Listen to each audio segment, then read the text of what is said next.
I've got the looks and the charm of an old movie star. Cary Grant, if you will, so I find it bizarre that this girl should refuse to step into my car. She must be shy, she'll come around, it's just a matter of time. Aurora, Aurora. Hey there, Screen Beans, and welcome to Screen Snark, the podcast that celebrates all of the shows that are in our eyes, on our minds, and in our hearts. I am Rachel Quirky Shank, suffering my Midwestern accent a lot back there with the way I said podcast. Hello? That's not even my accent, but it is Midwestern. And I am Matt, a.k.a. Stormageddon, and I can't do accents, even when I try, so I won't. Oh my gosh. I love doing accents. I do accents for the little storybooks that I read to my charges. I mean, you're also a trained actor, and I am not. The Clam has like a local New York, Long Island-y kind of accent. It's my favorite. It's my favorite voice to do ever.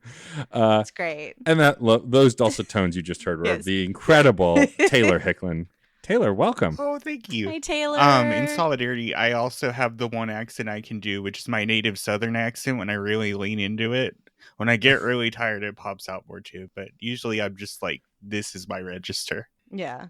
I don't know. I think my brain is getting slower because of all the hits I take to it these days, that like my accent's just naturally coming out more. Because I used to do the same thing after a couple drinks, but I'm like stone cold sober, and all of a sudden I'm like, hello, Evansville? What are you doing here? Get out. Get gone. No. Our accent is non-regional. Stop it. Yeah, my husband is a theater degree, so he like trained his out of himself. Oh, yeah. And I'm like, why would you do that? So we can all sound the same, like no one's from anywhere. And so everyone can be anyone, I guess. So, yeah, that was one of my great umbrages with the institution of theater. Because I always loved that, like, in theater, we were, at least at the time when I was in college, like, more diversity of, like, body type and voice type, you know. As long as you were playing the text well, it didn't matter, like, what you sounded like, you know. And then all of a sudden, it just became very much like, we have to work all your idiosyncrasies out of you, or else you'll never compete for Juliet or something. Mm-hmm. And it's just, it was very bizarre to suddenly be in like my early 20s being told that like my lisp was a problem. And it was like, my lisp is what makes me like interesting. It gives my voice, it makes it Rachel's voice. You know, why wouldn't you want to hear a text in a diversity of voices, literally on an auditory level? Sorry, I started real early today. Oh, I'm here for it. This is great. Spicy. Oh already. boy, So I could not make a joke today, but now I'm like, let's really dissect a loss of individuality in the world of art, and that is going to be foreshadowing for what I brought today. Love that. Because boy, oh boy, did I watch something. Oh, I'm excited for this. Oh man, we will get into the run of the show. Yeah. We of course talk to Taylor about all of the incredible things that he does in just a little bit, but as always, we're going to start by talking about the most recent things we have watched, and I, of course, will go first. And the thing that I most recently watched is actually a rewatch of something I hadn't watched recently, but I've watched a lot, and it is a little film called Spaceballs by Mel Brooks. That has low-key been on my mind for months. Yeah, I've been thinking about that movie and like making reference to it. My ticker is ticking down to when I rewatch this movie, so do tell everything. Well, so it'll actually be relevant in, say, a few days from when we're recording, because I will be guesting again on Nostalgia Marcanum with previous guest Doug Leaf to talk about Spaceballs, which is why I rewatched it. And having not seen it probably in, I don't know, 5 years will be generous, but watching it a lot as a kid, I'm excited to say off the bat that it does hold up. There are a few low-hanging fruit jokes, but that's kind of Mel Brooks's style. Yeah. But for the most part, a lot of the jokes have aged well. A lot of the characters are still well written. And like even characters like Princess Vespa, who is very much a femme character, does get some awesome moments later in the movie, which I hadn't quite remembered. It was great. I really had a good time. Still laugh out loud at some of the jokes. For the most part, I've seen this comedy enough that I don't really laugh with it. It's not that it's not funny. It's just I know the jokes. I could probably recite the movie from start to finish, but it was a delight to revisit.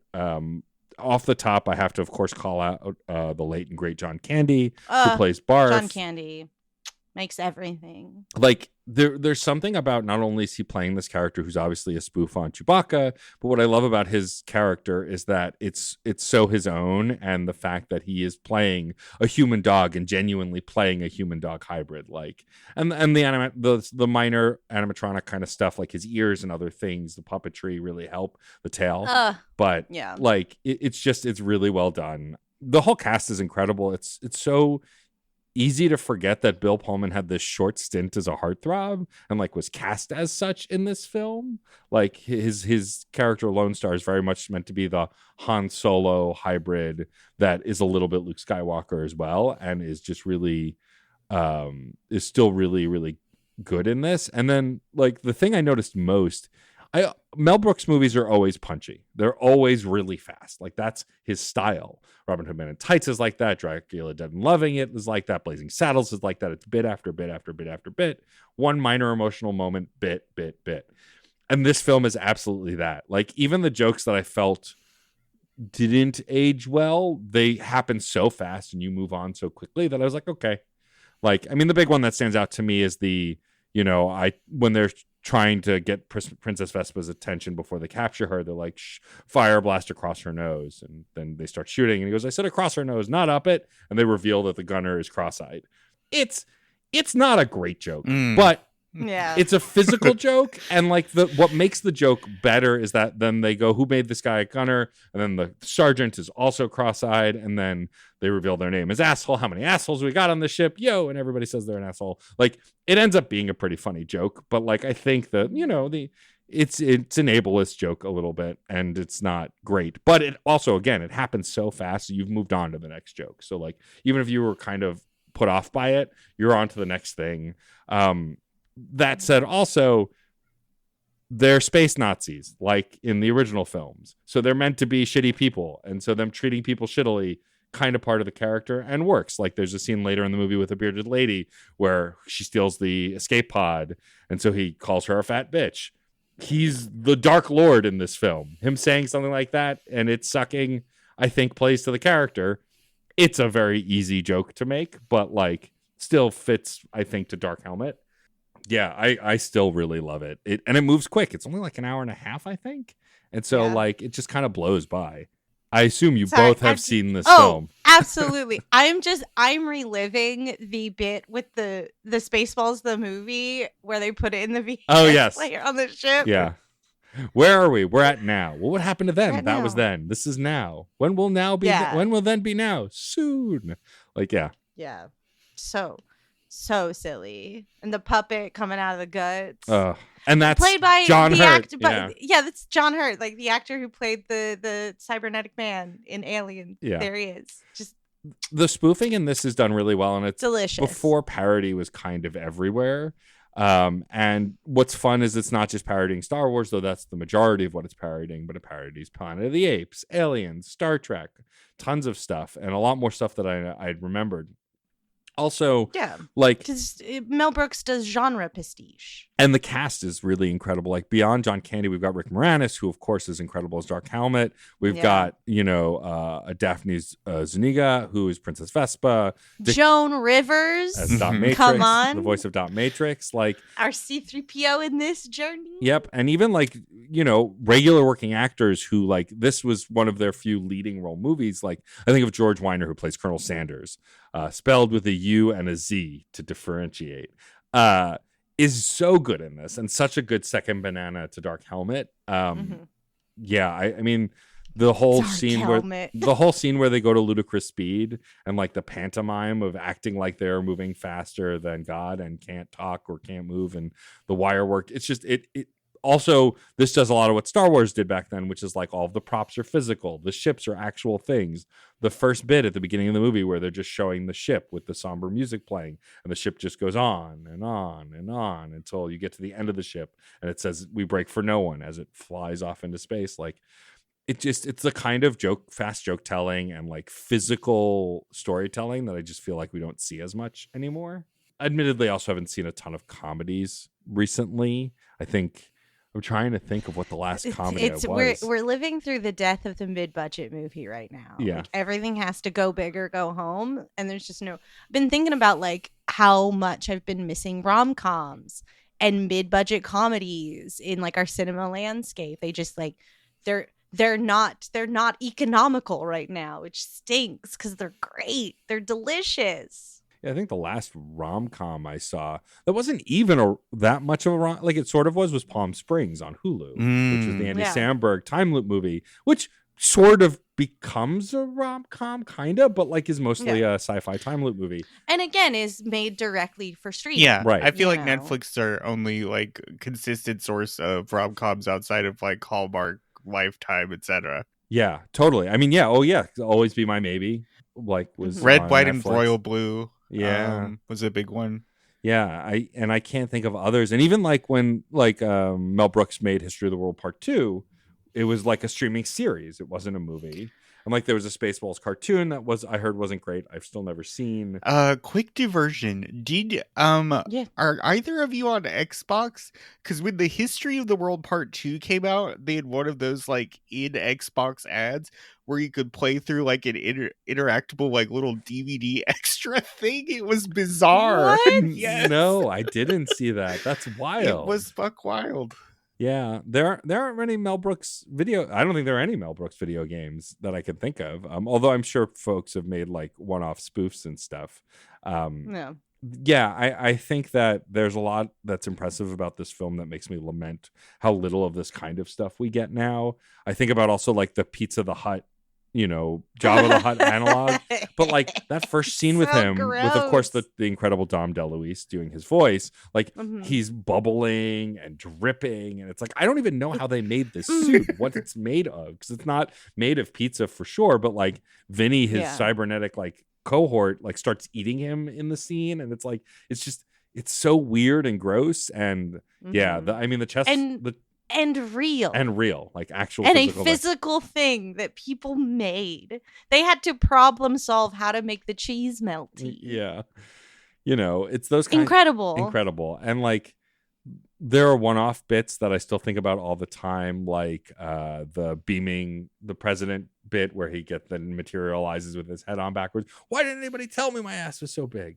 And then they beam him back. He's like, no, I'll just take the long way, and then walks out the door, and there they are. It's like it's the kind of stuff that I think would be funny to anyone, but since I am such a deep-seated sci-fi nerd, like this movie speaks to me. Like I love Blazing Saddles and I like Robin Hood Men in Tights. Minor detour, but I found out recently that the actor who plays Casper Darling and the voice of Alan Wake in the Remedy games was Will Scarlet in Men in Tights, and I never made that connection until someone did a side-by-side. Matthew Peretta, I believe his name is, and I lost my mind. I was like, that's not real. He wasn't really in that movie. So that's kind of wild. But yeah, like I think that it really holds up because it's just very much taking the piss out of these specific sci-fi references that are still incredibly relevant today. Star Wars, Star Trek, Planet of the Apes all have movies or TV shows coming out or out this year. Like, wait, we're getting a new Planet of the Apes? I think it's like the final version of this new one. They always say it's the final one. I don't believe that for a moment. I don't even remember the name of it. The Rise of the Masters of the Planets of the Apes. I don't know. I got nothing. Pounded in the butt by the Planet of the Apes, as written by one Chuck Tingle. Yes. But yeah, like all these sci-fi franchises are still so relevant and so vibrant, whether you're enjoying what they make or not. It makes a movie like this kind of come back around and still be really relevant. And so I'm glad I rewatched it. I'm excited for folks to hear my episode with Doug of Nostalgia Marcanum. It was a great chat. Also, me and Doug being Jews talking about one of the most famous Jewish directors and writers and comedians is also a lot of fun. And there are very many moments in this film that if you're Jewish is even funnier, like Jewish, funny. She doesn't look Jewish, which, the oldest stereotype in the book. Oh, you don't look Jewish. I gotta say the locks. No, that's from Robin Hood, but the lox and bagel bit from Robin Hood Men in Tights. I, as someone who had never experienced a delicious bagel in my youth, I grew up in the Midwest, didn't get it because I was like, what's a lox? What do you mean? Yeah. Is that delicious? I don't know. Like, yeah, I love it. Also lox and bagel. Yum. Give me lox. Yum. Good Thank stuff. you. Thank you, New York. Thank you.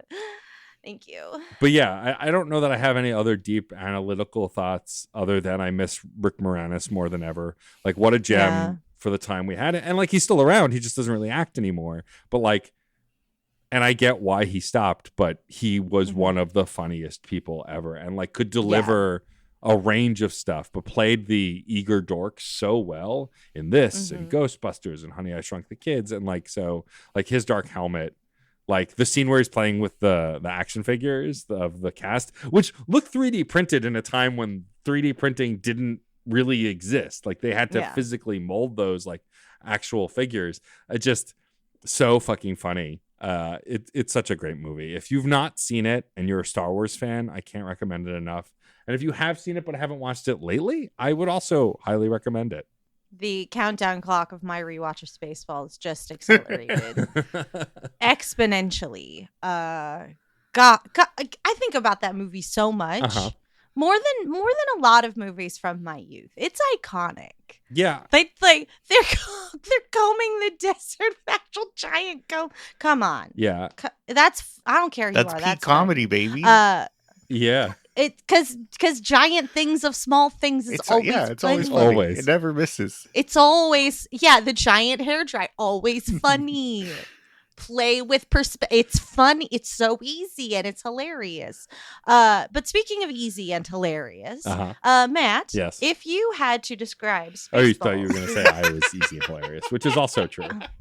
Yes, but you know what? I wasn't going to say it out loud. That's fair. Matt, if you had to sum up Spaceballs in just 3 words, and you cannot use space, nor can you use balls, how would you describe this film? I mean, fun fact: Spaceballs is one word in this for this film. So I have to fix something that I didn't type to case right now. Hello. It's 1 word, Spaceballs. How do you describe it without that one singular word? Spoof comedy gold. Spoof comedy gold. I like that. It really is. Yeah. And of course, like Mel Brooks's President Scroob, in a time now where we've survived, hopefully for the last time, someone like Donald Trump. Like this was a on-screen Donald Trump before we. Yeah, I know. But like it's just like the analog is so close, it's terrifying, but you don't realize it until after. Also, merchandising too, like was a joke then and is really a joke now. The whole merchandising bit is like, Spaceballs the T-shirt, Spaceballs the flamethrower. Kids love this. Making a joke about children loving weapons is less funny now, but not less true. Incredibly funny. Yeah. So yeah, that doesn't belong there.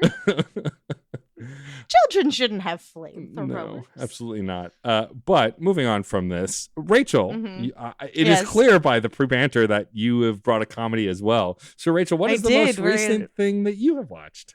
We're having a giggle, and I'm having a moment over here. So yesterday night, I sat down and I finally watched a movie that I have been wanting to view since it was announced.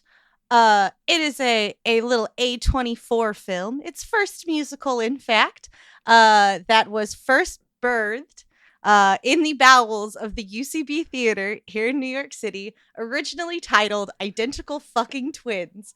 I'm talking about Dix the Musical. I was thinking about watching this weekend. I almost did. Holy shit, y'all.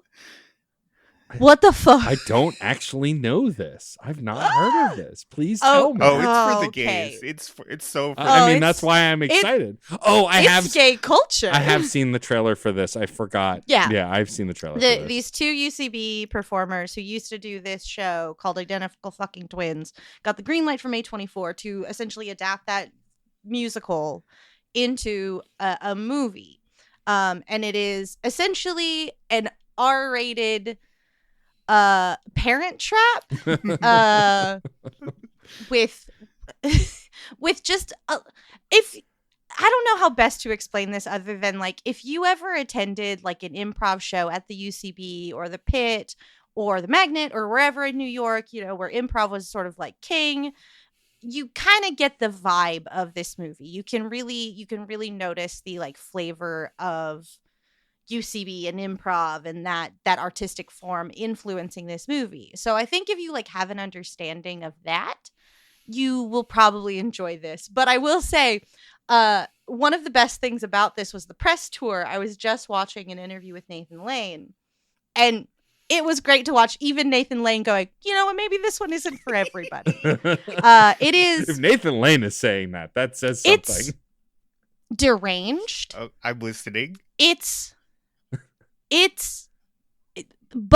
truly bug nuts. I'm trying to decide how much of it I should give away, because there's just so much fun in the reveal of the absurdity as it escalates and escalates. When you're watching it, like, we start out really, really goofy, really silly with like our two main characters who are identical twins who do not know each other, who end up working in the same company in different branches, and that day there's a merger, so they meet for the first time, and they're in competition with how much they can sell. Here we go. Here's a good litmus test. If you think this is kind of funny or cute, then this is for you. These boys work selling Vroomba parts.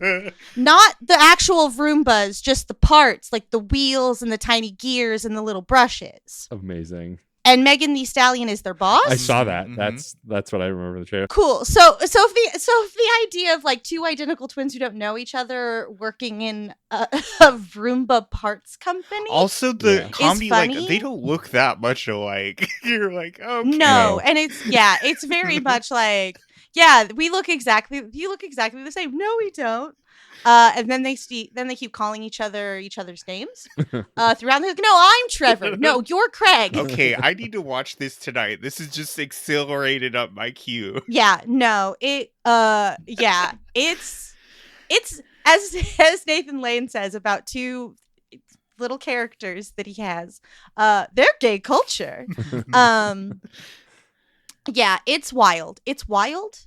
It's absolutely wild. It is not something I would expect to see, even out of like A24, because it is very deranged.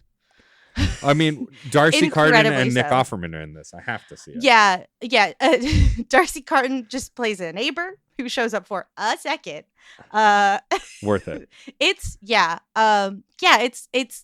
because honestly, getting into like what games they're playing with like escalating the absurdity of this, I feel really gives up the ghost. So like, let's just say it starts at the bottom basement of Vroomba part company, not actual Vroombas, just the parts. Right.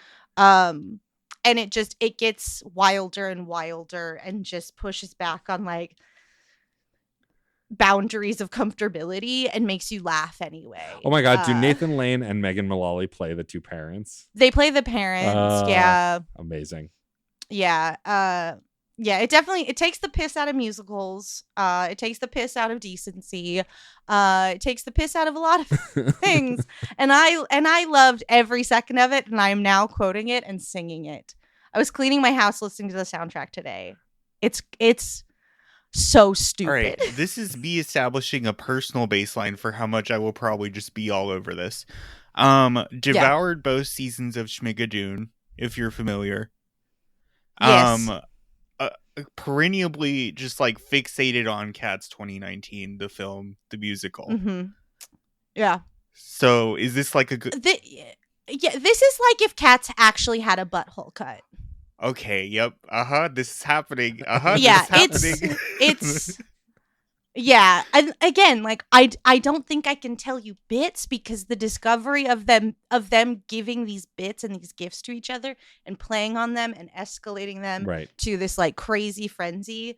But Bowen Yang plays God in like an iridescent like gay club suit. It's awesome. Bowen worked that iceberg. Of course Bowen can play God, you know?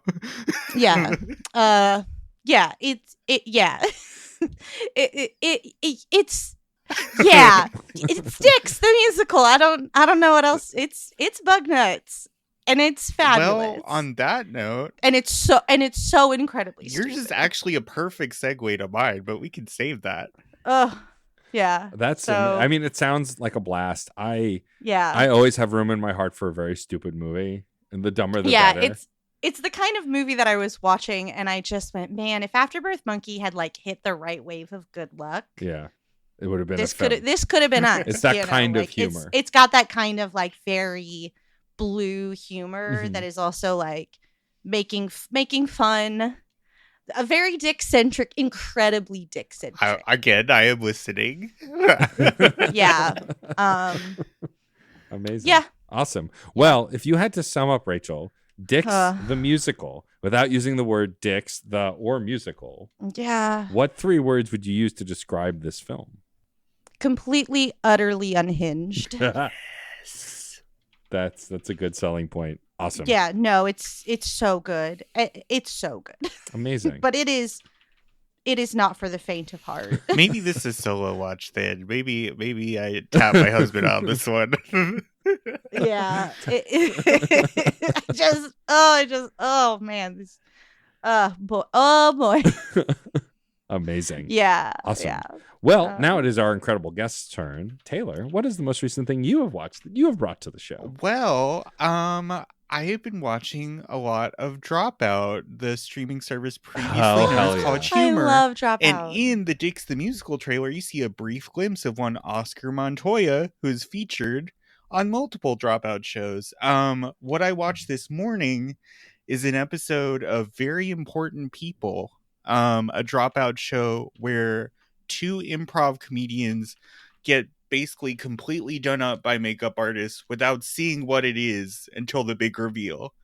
After that, they have to do an improvised interview with the host Vic, and it's very funny. That's amazing. Yeah. And they're always like dressed up as like famous people, but they don't know who it's going to be. Not even famous people, just like wild concept. Got it. Like, this is a person who thinks they're a very important person, and they're about to be interviewed. The latest one is Josh Rubin. Looks like he went through the wrong side of puberty, but also has a puppet he has to contend with. Oh my God. Yeah. That sounds amazing. It's very good. Oh, yeah, you should go watch it. Very important people I'll drop out. But yeah, my husband and I watch a lot of like improv adjacent stuff on Dropout and otherwise now. So when you started talking about Dicks the Musical, I'm like, oh right, that's why I was gonna watch that. Yeah. It's like one of the prompts from Make Some Noise or Game Changer when they do like improv challenges, just went on and was allowed to get really oh nerdy. good. That's yeah, Dicks. that's exactly that's like my that's speed. the flavor yes, palette. Yes, okay. All Yeah. Sorry to also y'all, I hate to be this person, but I was this many days old when I put together that College Humor and Dropout is what you do when you leave college. Yeah. I've been sitting here for however long Dropout's been a thing going, that's interesting to call it Dropout. Why would you call it Dropout? Rachel, it was part of College Humor. And I knew it was part of College Humor. I just didn't put the 2 concepts of dropping out of college together until now. Until you started talking about the plot specifics of Spaceballs, I didn't realize that I always get it mixed up with Galaxy Quest in my head. And I was like, oh, right. So yeah, same brain. Also a very good sci-fi comedy. I watched Galaxy Quest all the way through for the first time while completely zooted off my gourd. Ideal viewing experience for that film, gotta say. Yeah, it's a wild ride, sober or not. Yeah. It's a wild ride. But yeah, Dropout stuff has been very good, and like Rachel mentioned, I like the more gamey ones better. I guess I would say Game Changer makes some noise. Very Important People, very good though. Yeah, I do want to start expanding because I've fast tracked my way through Game Changer and Make Some Noise, and I'm like, I like the aesthetic. I like what vibe we're going for here. I want to see what else you should watch Very Important People next, because it is buck wild. It's similarly hard to describe, and also there's like, it's not as nuanced, but there's just stuff I don't want to give away about how those always go down. Yeah, I looked it up on IMDb, and it's like the same 6 people that I know from Game Changers and Make Some Noise, it's very much, who are always funny, and so like, yeah. But it's very much that sensation of like when 2 to 3 improv comedians are just totally locked in with each other. Like, we're going to follow this unhinged concept and the ends of the earth, which is exactly why I think I'll enjoy Dix the Musical.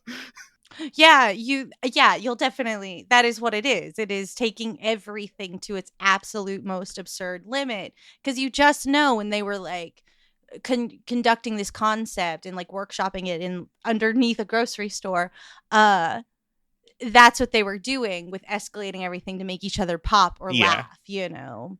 It's the extreme end of absurdity where you like somehow circle back to dick jokes, you know. Yeah. It's like everything become crab except everything become dick joke. Everything become dick joke. Everything become dick joke. We should put that on a t-shirt. But we don't make everything become dick joke. That's true. Unfortunately. I mean, we could. Yeah, we should. We could change the show in a drastic direction to make what a better world that would be, you know. Yeah. But yeah, I've been wanting to watch, like, my experience with The Dropout and specifically Game Changer and Make Some Noise is, of course, TikTok. It's like really feeded into that algorithm, especially mine, because I like a lot of comedy. And like every bit I see, every time it shows up in my For You page, I watch it because it's always funny.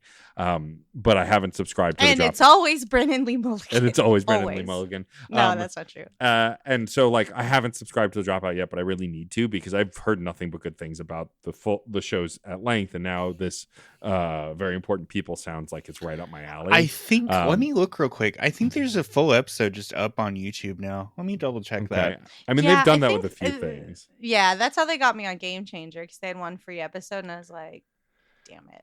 I'm gonna watch all this, ain't I? Yeah. I do like the clip of Brendan Lee Mulligan when what's his name, the host of the show, Make Some Noise, asks Brendan what he Sam asks Brendan what he thinks of the point system, and he explains how angry it makes him.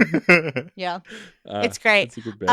Yeah, no, if you think that's funny, you definitely sorry we derailed this entirely. Oh, no, you're good. Definitely watch the one where they just do Survivor. Oh, yeah. Oh, yeah. Game Changer just does Survivor, and Brennan Lee Mulligan is off his fucking rocker needing to win this that bad. It's iconic. I mean, other than the laser targeted Brennan episode of Game Changer, which is all I'll say.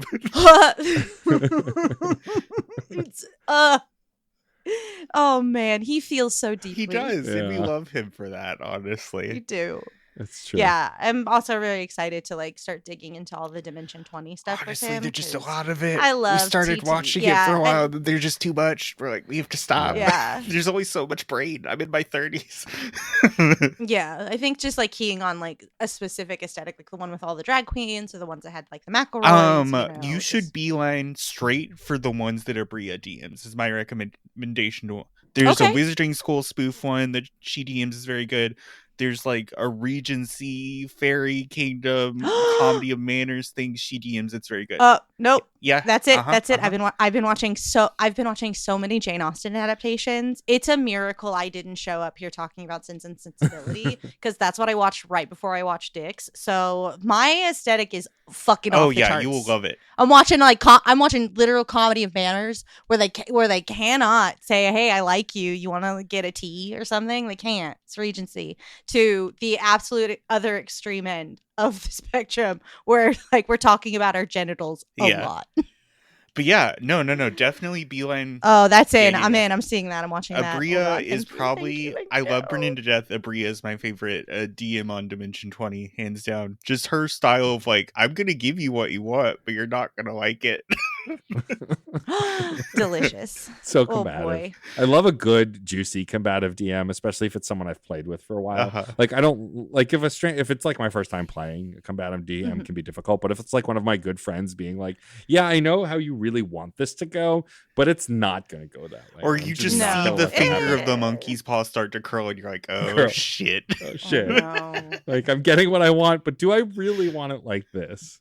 Yeah, I'm currently in a game and we're at sort of a magic school and my character I wanted to come in like really polite, full of very influenced by period dramas, but the school is so bad that it's like, no, we're burning this shit to Rachel, the ground now. Yeah. I guess I've become a revolutionary. You need to watch Who knew? Misfits in Magic. Then you need to. Yeah, because it does that. Yeah. I'm going to, and I'm going to steal things from it for my game that is online that you can watch, and then you'll know. I stole it. I don't care. It's great. Amazing. Well, Taylor, if you had to sum up very important people without using those exact 3 words of very important or people, what 3 words would you use to sum up this program? And it can't be incredibly relevant persons either. All right, let's see. Chaotic. Good.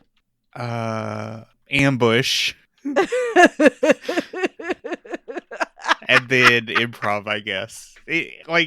Chaotic, ambush, improv. I love that. Great, perfect. Oh, that's perfect. It always feels like one. I've never laughed in the middle of a description like that. It always feels like one end or the other of the equation is like getting comedically ambushed at any given point, and it's just delicious to watch. And also, yes, the first episode is up on YouTube in full with Princess Emily. You should go watch it. I absolutely will. Awesome. Well, thank you for bringing that.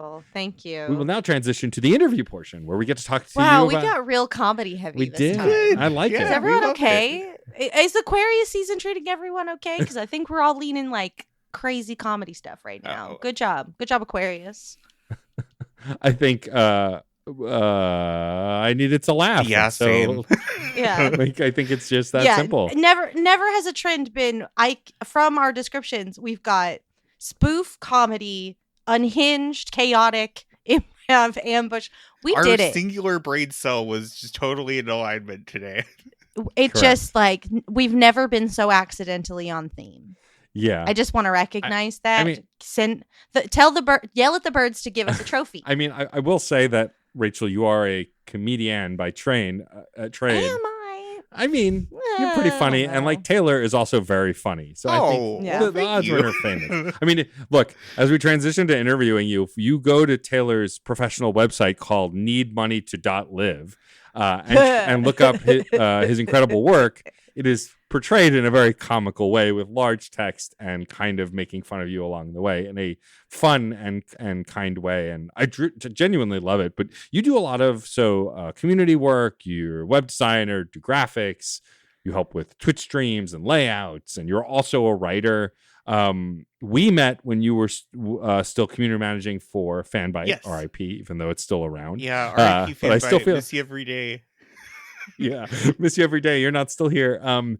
But I'm curious, like, how did you end up doing community management stuff for that? And I know you've gone on to do it for other things as well. Like, was that a thing that you knew you wanted to do? Not at all. Kind of happenstance. Not at all. Incredible. I just started watching Fanbyte streams, and like, I grew up in a very small town, like 517 people total. So when you have that, when you kind of like cut your teeth in that environment, you're very good at like having the mental Rolodex of like keeping track of people and interactions. So I just kind of did what I normally do in Twitch chat over an extended period of time. And then John, our former site lead's wife, was doing an art gallery showing in LA, and I live close enough where I could take the train in. So I took the train in, and we talked, and then like I was like, oh, I feel pretty ride or die about Fanbyte. It turns out in a way that I wasn't expecting. And so from there, they kind of scaled me up to part-time community management, and then we were able to also bring on my 2 amazing co-moderators, Grace and Eli. Love y'all to death. Until the site, got imploded in late 2022. But no, I completely stumbled into it. But in a way, it was kind of accidentally a great fit for me. Kind of a weird synthesis of my small town background and actually what I'd been studying up to that point. My master's thesis is about like farming simulator games. And amazing. I had been following Danielle's work for easily a decade plus. So like all the pieces were in place and they lined up just right. Yeah, I mean, what brought me to Fanbyte was when Danielle Riendo went over to Fanbyte. Yep. Like, that's when I started paying attention to it. But yeah, I mean, you've gone on to do other community lead work. You are part of Press Space to Jump, and you also write over there. Writing is a thing that I feel like I only see you do more recently, though I'm sure you've done it for a while. Was that a thing you also always wanted to dabble in with like games, journalism, and writing as well? Yeah, I definitely dipped my toe into it a few times over my early professional career, but like I've been writing fiction, like down to full length novels for easily decades of my life. It's just something I usually keep on the back burner. But with Press Space to Jump, we're so small and scrappy that I had the space to try things. And so it's like, yeah, I really haven't done a guide before or a full length review. But if no one else is going to cover this, then it doesn't get covered. So I want to try it. Yeah, I mean, and that's a fun place to be in creatively. I mean, I used to write a lot of articles, music-based stuff back in the day. Oh, yeah? I was never a prolific writer, but like I had my own blog and website, and then I wrote for a few magazines. But it wasn't until Fun and Games launched their Patreon last year where I was like, you know what, I'm going to try writing articles again, and I can write one for the Patreon. It has a format where I can really do that, and it got a positive reception. So I've continued to do it. I've only written a handful, but like, I think what's great about the indie space is that there is room for this. I mean, unfortunately, we are living in a time where like games journalism and journalism on the broad is kind of collapsing in a way that like anyone is trying to get anywhere to write anything. But I do appreciate that the like, at least financially and web space wise, it's a lot easier to write a blog or an article or get on a space where, or create a space where you can do that. Oh, yeah. It's a lot more accessible in that way. And I think especially after the whole fan bite thing, it's like I don't really see myself yoking myself to a big place anymore. Like, Yeah. if there was any place, it would have been fan bite. You know, that was just Right. such the perfect kismet of my interest in the market at large that I just cannot see it happening again unless I kind of make it myself. So I was approached by our site lead, like, I think only a few weeks after the layoff. And at that point I was like, yeah, sure, I'm in. Let's try it.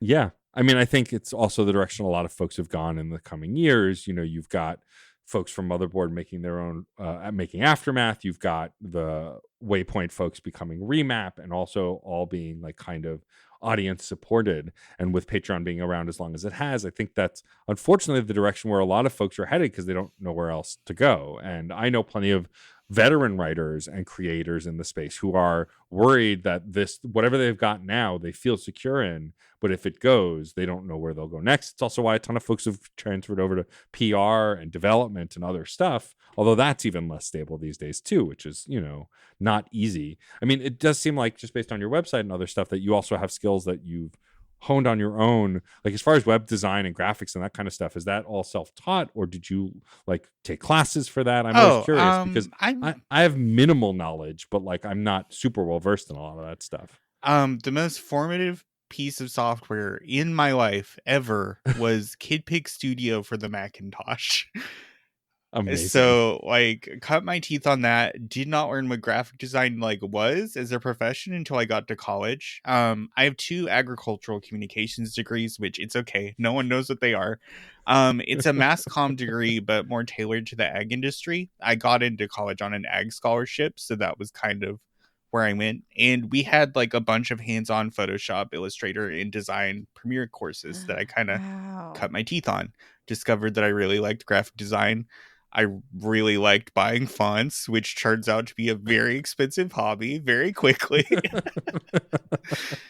And then just kind of went from there. So it's a mixture of formal education, but the way the degree program was steering me was not really, like, it didn't really prime me for this in any way. But I don't think any degree program at that time would have.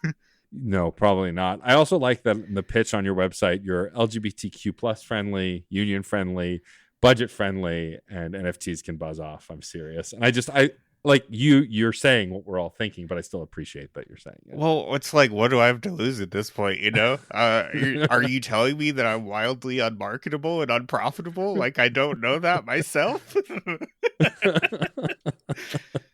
I think you're plenty marketable to our audience, at least. Yeah. So. Oh, I've definitely found my little niche of weirdos. Like we were saying in pre-show, very grateful throughout COVID for the little internet weirdos in my phone. Aw, those sweet internet weirdos. Love you, babies. They're the best. They get us through the day to day. I'm curious. So your most recent piece that I read for Sujimon Tips for Infinite Wealth, which, without opening that whole can of worms of how in Like a Dragon Infinite Wealth, there's a complete and total Pokemon video game, except with weirdo human beings instead of Pokemon. That's a whole other thing. But like in both Like a Dragon games. Oh, Rachel, do you play these? Let's start there. Rachel has not played the Yakuza games yet, and I really need them to. In our very auditory medium, I look directly at the camera that follows me in my reality show that I have in my head. I could see you looked at camera and I'm like, oh. I full Jim from The Office. I went, people. No, Pokemon. it's Pokemon, but you collect men. It's great. You collect little freaks. They battle and do hard labor for you. Don't think about it too much. Yeah. It's like when I play Pikmin, I'm like, don't think about it. Don't think about it. No, but it leans into that. I love these little guys. Yeah. Cool. Oh, it's got gorgeous. Like the first game, Yakuza Like a Dragon. God, the naming convention's still going to kill me. It had like you could just collect them, like you could see them. In this one, it's got a full on battle. There's battles. They Pokemon there's gyms, Stadium this shit. There's is basically raids. what they did. Yeah. Yeah. Holy shit! It's amazing. But what I was getting to is collect little men. Just collect little freaks. When writing a guide like something like that, does it help if you're really into the thing you're writing about, or are you able to like guide just because you know you have to put A and B together? I don't have the chops that former guides editor Dylan and Colin had as far as like guiding anything. It has to be something that I'm already locked into. That's the only way I feel confident enough to do it. And for this Sujimon specifically, it's like, okay, what have I been frustrated in the past encountering guides for this stuff?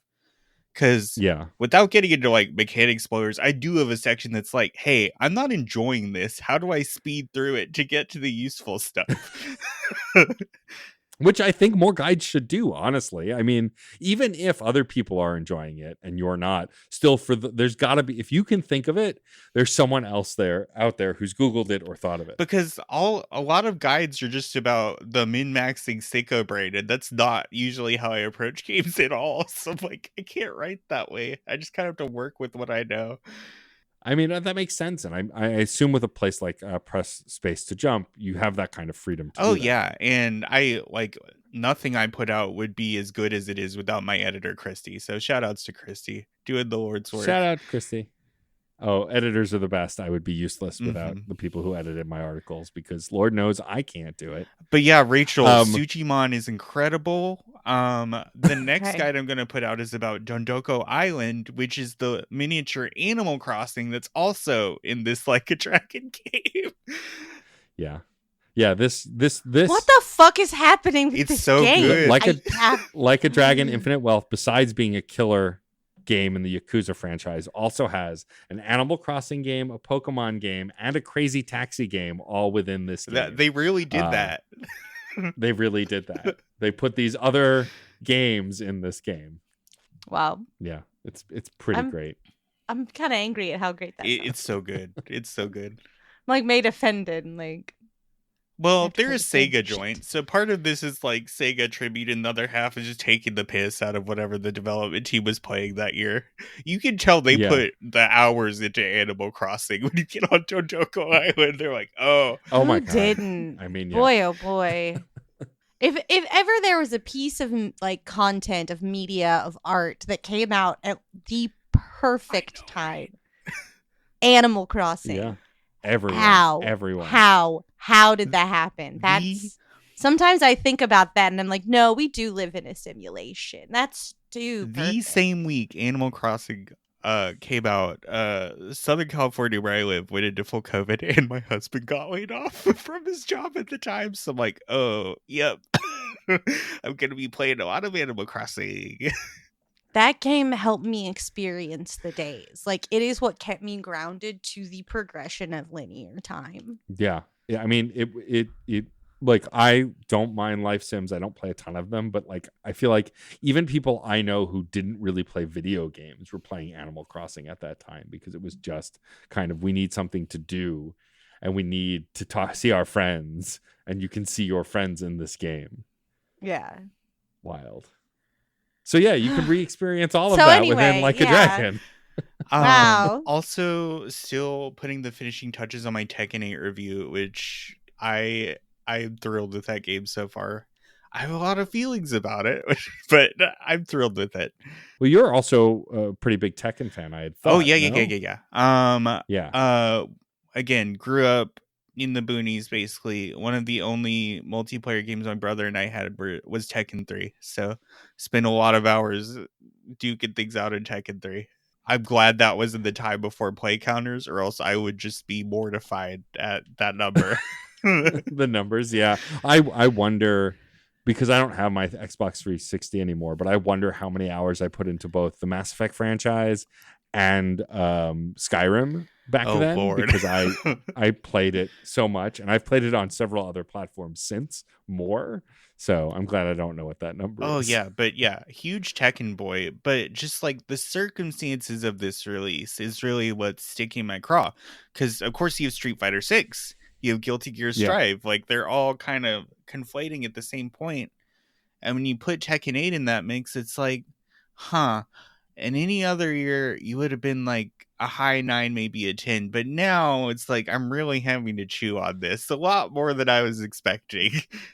Yeah, it's one of those things where I think when games come out, really, like, I think there's an overlap here because of the pandemic, and games that probably wouldn't have overlapped now are. I think about Mortal Kombat 1, which is still a stupid name for a game, although I get that they're rebooting it and like rebooting the timeline. But like that coming out the same year as Street Fighter 6, it just feels like when that one was so revolutionary, which to be fair, Street Fighter 5 was a big miss. Like you never know, but like your expression of like, oh yeah, that came out last year, like it just got completely overshadowed. And I know folks who loved Mortal Kombat 1 and loves the newer NetherRealm games, but it just got completely overshadowed by Street Fighter 6. And they may not have come out at the same time if there wasn't this like stagger from the pandemic. Oh yeah, it's definitely like a symptom of a production problem for sure. So I think Tekken was smart to push it like they did in the first place, but it's still close enough to where it's like, man, you're able to go up against Street Fighter 6, huh? That's a tough one. Yeah, good luck. Are there any games coming up this year that you're excited to maybe write about, or that you have like really high hopes for that you might like? Once Balatro fully releases, that game is going to consume my fucking life. You're not going to hear from me for weeks. You're like the 8th person this week I've heard about this. I have my friend Jacob McCourt just like reinstalled it after playing it, finishing the demo, and installing it. It's so good. Yeah.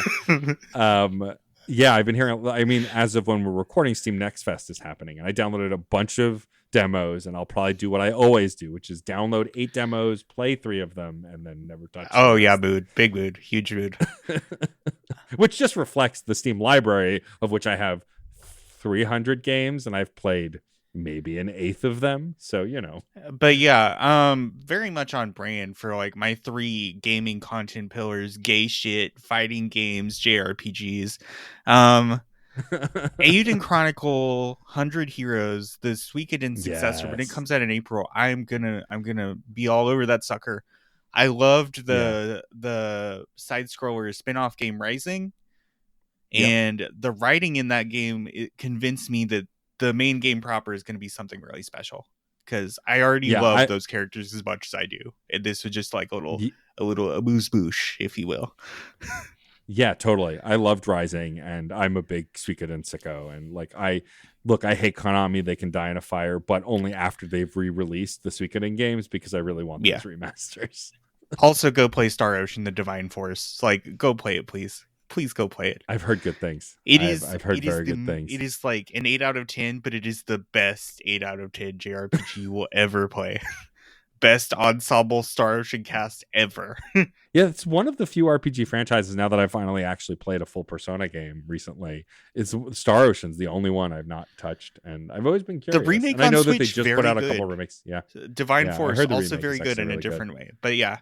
Another game I cut my teeth on shockingly early. I think that was Star Ocean: The Second Story was one of our first like PlayStation acquisitions. So spent a lot of time with that, read the strategy guide until it fell apart.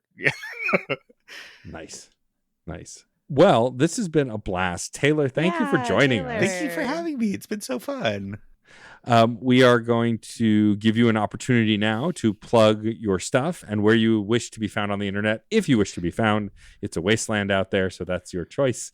I make it sound so much worse than it is, but it is getting okay, kids. I'm gonna get real with you. I don't think you do. It's bad. It's bad. Yeah, it's bad out there. Yeah. It's bad. When it comes to social media, unless you know me, don't find me. Is my recommendation. There you go. Don't look for me. There you but go. you can go to my personal website at needmoney2.live. That's needmoneyto.live. You can read all the article writing I do, and soon, hopefully, more stuff. We're getting the back end still sorted out. We're a small outfit over at Press Space to Jump. That's PRESSSPACETOJUMP.com. Amazing. So what we've learned here is, unless you're awesome like us, don't go find Taylor. Don't find Taylor me. Will find you. Yeah. Yeah. But if you want to, listeners, it was really easy to type Taylor's website into a search engine. I'm here. I'm on the site.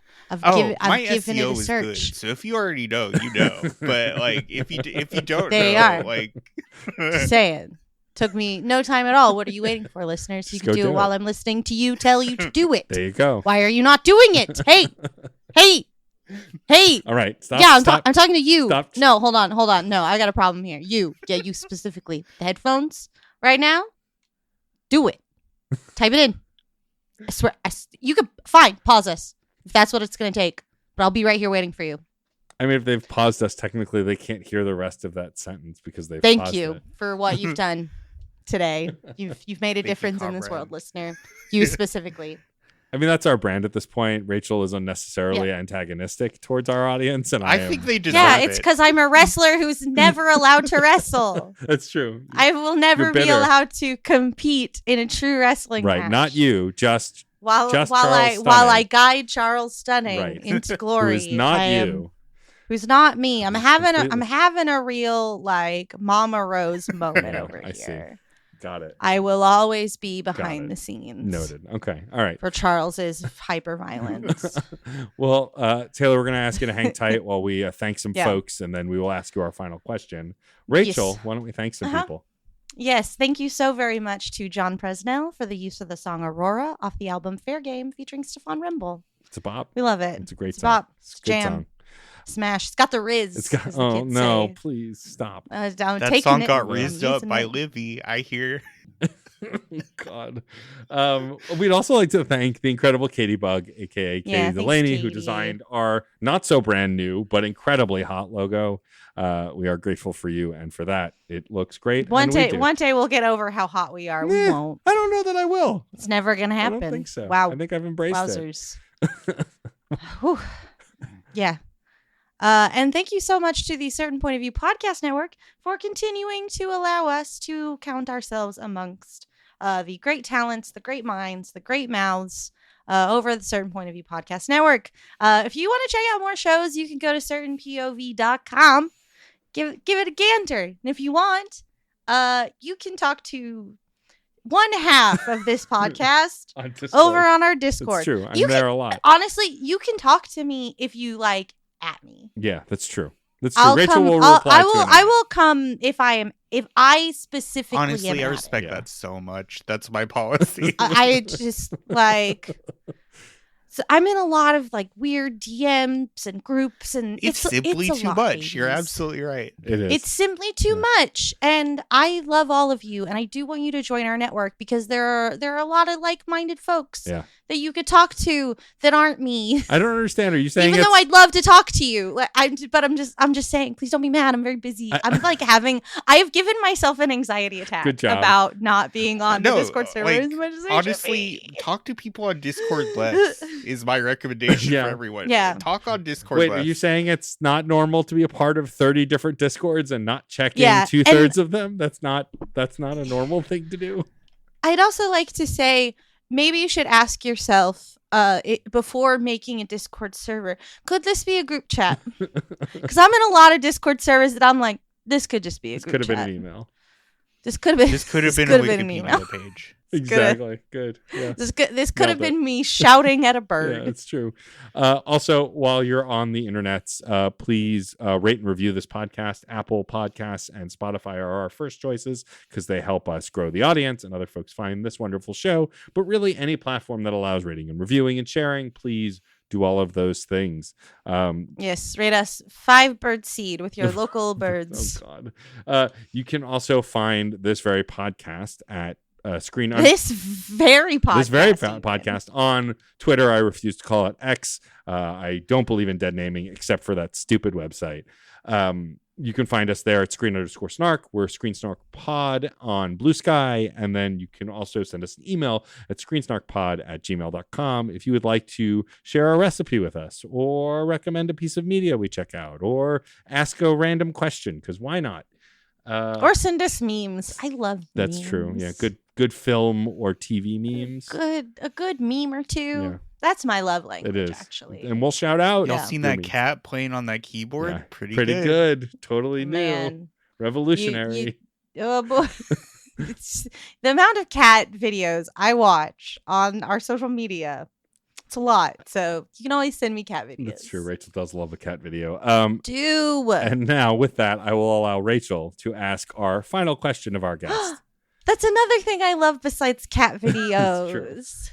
Asking the final question. Taylor, I'm dying to know. If you could choose any one trope that exists in film and television to instantly and magically become true in your life, which one would you choose? Enemies to lovers. Easy question. Oh, delicious. Right? Delicious. Just knew it. So I just watched like the 2 main adaptations of Pride and Prejudice in like next to each other order. Listen, the first piece I put up on the news site was a Bowser Luigi /fic. So like I'm already all the way there. I'm waiting for it. Come Can't on. wait. Let's Come go. on. Let's go.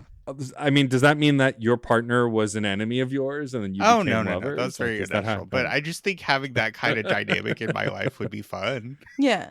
It would. I mean, it would make things very hate him interesting. so much in his stupid, sexy hair. Who doesn't want that? Yeah. You know? Right? Exactly. It's true. Why can't I stop thinking about him? Because you're gay. So yeah. delicious. Ain't that the truth? Ain't it the truth? Well, Taylor, thank you again for joining us. This was delightful. You're gonna love I am dicks gonna because love- they I already- hate each other I at mean, the I top. love dicks. They hate You're each other. way late. Oh, Yeah. they're enemies to twins in that one. Oh, you're gonna love Enemies it. to Twins. On that note, we're gonna wrap things up. Thank you again, Taylor, for joining us. This was so much fun. Thank you. And thank you to my brilliant, ridiculous, and goddamn delightful co-host, one Rachel Quirky Shank. Oh, thank you. Thank you for that. I'm so sorry in advance for what I'm about to say to you. And thank you so very much to my completely, utterly unhinged co-host, Not wrong. Matt, a.k.a. Stormageddon. Honestly, it's Where's fair. the lie? Where's the lie? It's true. It's not really that We inaccurate. cannot say We cannot there's say. a lie. And thank you, our incredible listeners. We could not do this show Thank without you. you. Literally, thank you for being here. We will see you at the movies or on a couch somewhere. Bye-bye. Aurora, Aurora, Aurora, Aurora, Aurora. Metal to magnet, she will be mine. Aurora. I mean, we could do the show without them, but it'd be worse than yelling at a bird because there would be no bird to yell at. There are birds that we yell at. We yell at them like they're the birds. That's why I love birds so much. They remind me of our listeners. Clapped these arm meats right together. Arm meat? Arm meats. I don't know. Okay. The hands are the cheeks of the arm, if you think about it. I think I'm You're not wrong. comedically damaged after what I am bringing today. Okay. In a good good way. I think not in a we're bad all way. comedically damaged here, so you're in good Yeah, I company. think that's a pretty broad, accurate statement about Wow, this group of people. you know what? The next podcast we do, comedically damaged. There you go. That's the I name mean, of the next there one. you go, right out Yeah. the gate. There we are. All right. Well, Rachel, How art corrupted us. why we're not funny anymore because of these funny things. Because of TikTok. 'Cause, I Honestly, mean- I'm just like I don't I can't make comedy in this environment. It's too fast. Too fast. I need a long time. You need setup, warm up. A chance to do like a lot of screaming. Kids these days don't appreciate long form content. Let me tell you, back in my day, the 3-hour video essay. You sat down and you watched the entirety of the 9-hour review of iCarly, a show you've never actually seen a single episode of, but you did it because you respect the art. I watch content uphill both ways in the snow. In the snow. Video games are a unique medium. They can tell stories, Immerse us in strange, fantastic worlds. blur the very boundaries of our reality. But at the end of the day, video games are fun, whatever fun is to you. I'm Jeff Moonen, And I am Matt, a.k.a. Stormageddon. and on Fun and Games, we talk about the history, trends, and community of video games. It's a celebration of all the games we play and all the fun we find within them. And there's so many more games out there, so we hope you'll share in that conversation with us. Fun and Games podcast with Matt and Jeff. Find us on certainpov.com or wherever you get your podcasts. And happy gaming. CPOV. CertainPOV.com.